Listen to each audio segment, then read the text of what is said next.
My name's Kevin, and I'm in my 30s from Denver, Colorado. I mention that up front because, honestly, I get super annoyed when folks tell their stories without first introducing themselves, so I figure I'll just put it all out there early.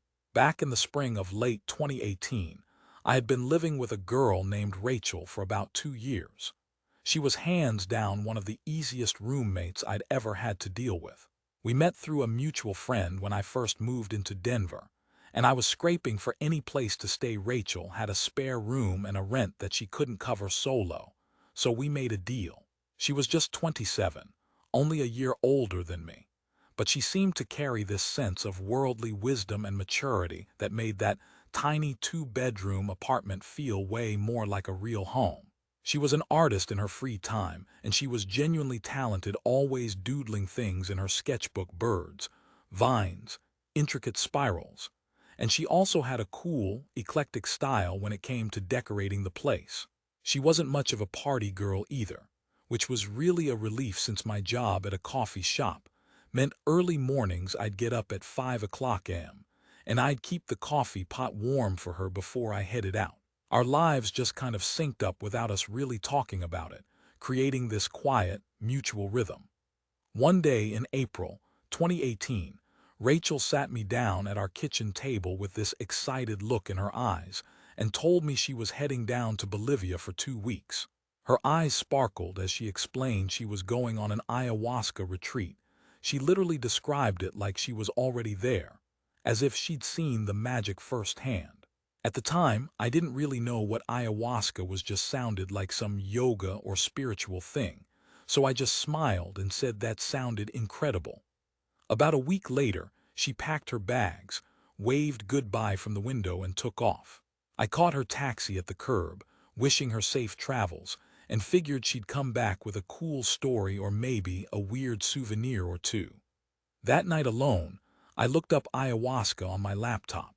Turns out, it's this hallucinogenic tea used in rituals in places like Peru or Brazil. People drink it with shamans, vomit for hours, and then claim to see visions of gods, demons, or some wild stuff inside their minds. Folks say it can break you open emotionally, releasing parts of your soul, or give you some kind of spiritual awakening. Big, dramatic stuff.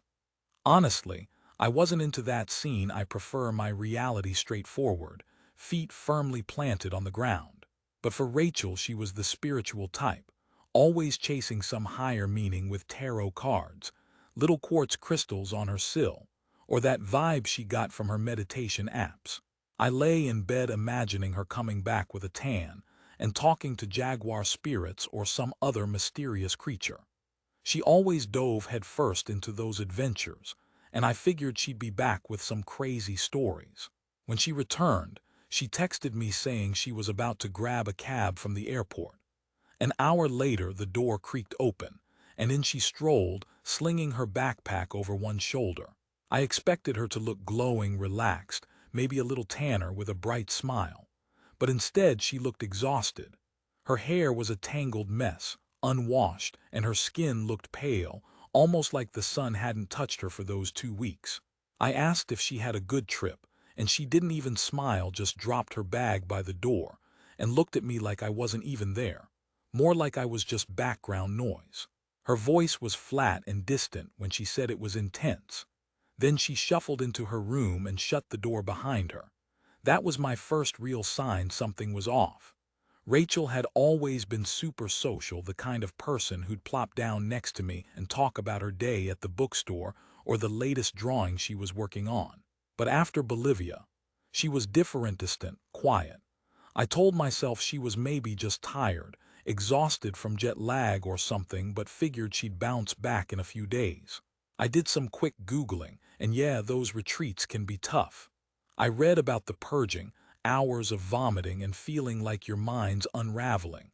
No wonder she looked shell-shocked. She probably just needed time to adjust, so I gave her space. But days went by and she didn't get better. A week passed and she still kept to herself, only answering me with short, clipped responses. Her sketches disappeared from the fridge. The plants I watered while she was gone started to wilt, but she seemed oblivious. I started worrying, had she gotten some bad news down there? Maybe things had gone seriously wrong. When I asked her about it, she refused to talk. Just told me she didn't want to. I figured, okay, she's probably just overwhelmed and she'll come out of it soon enough. I thought a few days more and she'd be fine. But I was wrong. Things only got weirder. Rachel was always a vegetarian. She loved to cook healthy stuff. Stir-fries with peppers and tofu, big salads with nuts sprinkled on top, always bowls of fresh fruit on the counter. I loved living with someone who shared my interest in clean eating. But then, less than 2 weeks after her Bolivia trip, I started noticing raw beef turning up in the fridge. I remember the first time I saw it, I froze thinking to myself, I don't remember buying ground beef. Then I realized it was hers. I actually gasped out loud. I never thought she'd start eating raw meat. When I asked her why she suddenly changed her diet, her tone was flat. She shrugged and said, "Time for a change." That was so unlike her.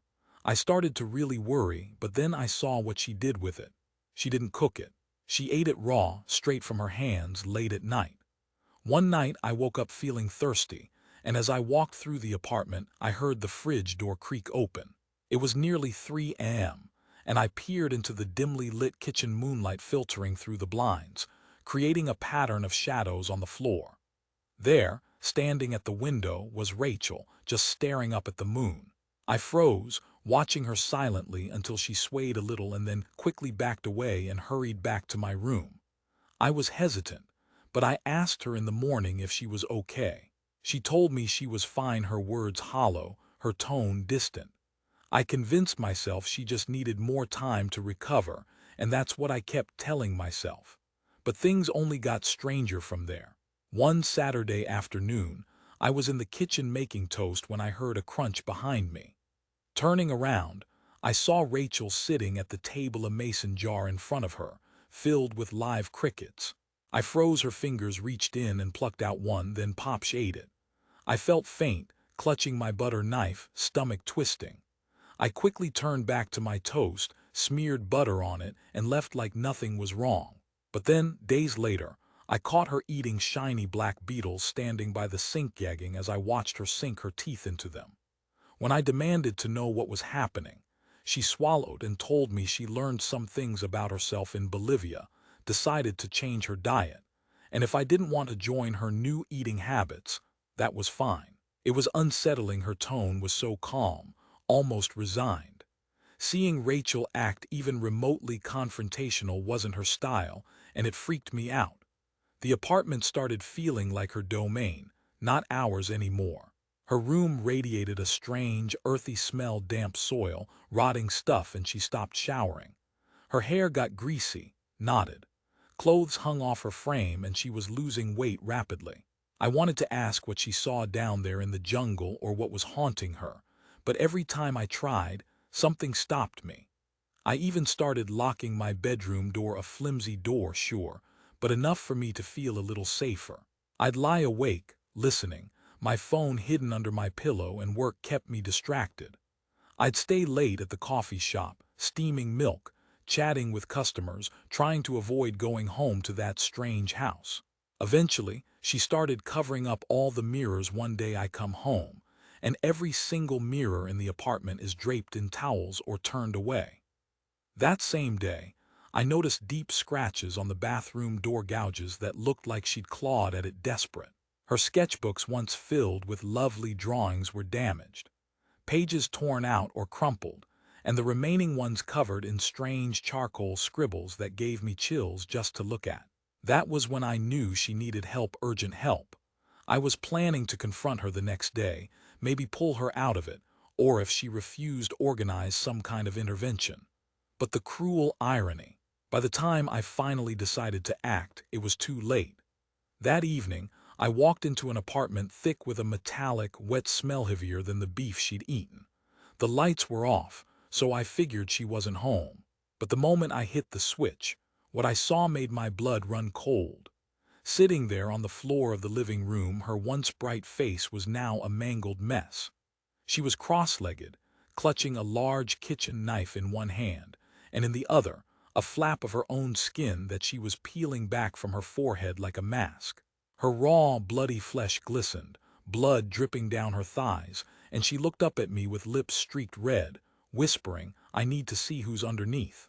I dropped my bag and took a step back, screaming. I bolted into my room, slammed the door, pressed my back against it, shaking all over, clutching my phone. I dialed 911, trying to be calm. I could hear her out there, in the hallway, the scrape of that knife against something, murmuring louder and louder, then suddenly stopping. Then came this low keening sound, like she'd realized what she was doing or felt the pain. I slid down the door into a crouch, clutching my ears with one hand and the phone with the other, just waiting. My heart was pounding. Finally, the cops burst in. I heard the front door shatter, commands being shouted, then terrifying an inhuman snarl, followed by the hurried shuffle of police boots. A second later, I heard shots, loud, sharp. Everything froze, waiting.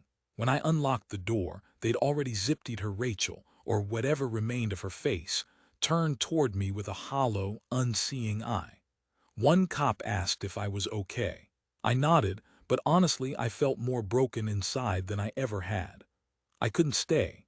I grabbed my stuffed keys, phone, and drove straight to my friend Lisa's place across town. She opened her door in pajamas, saw me step back, and pulled me inside. I collapsed on her couch, spilling out the story piece by piece. Lisa didn't say much, she just hugged me, handed me a blanket, and told me everything would be fine. A few days later, after the scene was processed, we went back, me, Lisa, her boyfriend, and the landlord, and in under an hour we packed up all my stuff. The landlord didn't argue. He'd already seen the bloodstains. I moved in with Lisa. Her little room with a twin bed and dresser is tiny, but it's mine, and I started to heal. Sleep was rough, though nightmares about Rachel, bugs crawling out of her mouth, her face splitting open. I'd wake up drenched in sweat, lying there at dawn, wondering what she saw in that jungle, what she brought back. The police called it a psychotic break, blamed the ayahuasca. I read more of these episodes happen, apparently. Maybe that's true. But sometimes at night, I still keep the lights on, lock my door, and check my reflection, just to remind myself it's still me staring back.